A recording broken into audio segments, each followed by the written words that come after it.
Hello, everybody. Just as a quick summary of today's lesson, this aim of the book is to introduce the language of the Pali canon instead of medieval or later language. Pali is, by the way, still in use. At some places, for example, if monks and nuns from Southeast Asia meet, if they meet and either one of them or none of them can speak proper English, then, for example, they take recourse to Pali in order to converse freely. This book provides a grammar and a syntax in a comprehensive manner within the framework of graded lessons and exercises.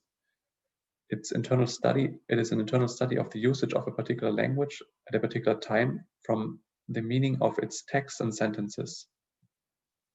It only the water only falls back to conjectures of etymology and comparative philology when it is absolutely essential. The sentences and passages for reading are taken from the prose text of the ṭīkā Nikāya.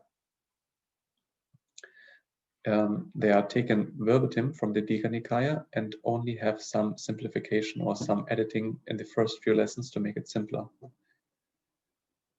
Therefore, the warder chooses prose over verse because it's easier, more interesting, and more authentic, so he argues. Verse has lots of metrical considerations which in verse distort the word order.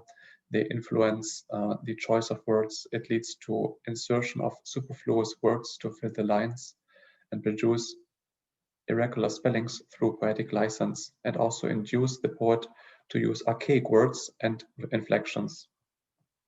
The exercises of the warder, they are Pali to English and English to Pali. If one only does Pali to English, one gains a passive understanding of the language, but if one also additionally does English to Pali, one gains an active and with this a more comprehensive understanding of the language. The language of the ṭīkā Nikāya is as much as possible homogeneous. The long reading sections, which come later in the lessons, maybe from after lesson 15, they include also lots of repetition. The warder suggests to hurry through the first lessons to get to the more extensive reading sections. Therefore, he divides this course into 3 semesters. Semester 1, one should cover lesson 1 to 16, in which most of the grammar is taught.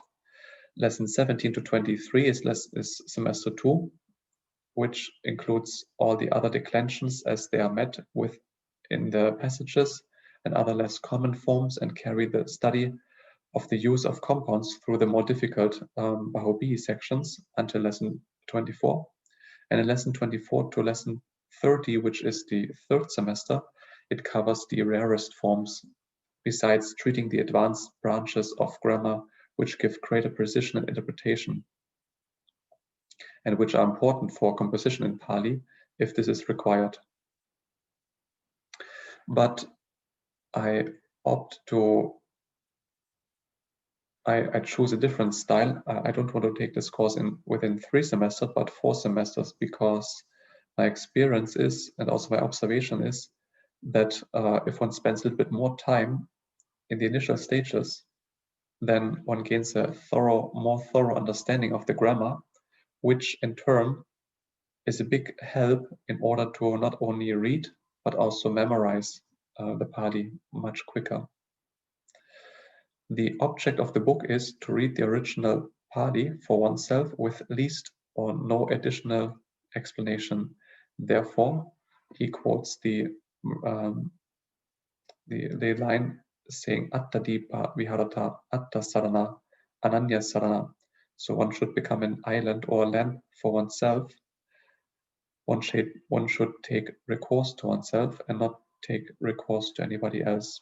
In this sense, this is the goal of the book, meaning after 2 years, you have such capabilities that you don't necessarily always need to take recourse to translations or articles which other people have written about the texts, but rather you can read the Pali texts, the Pali canonical texts by yourself, and perhaps even with the Pali commentaries and sub-commentaries.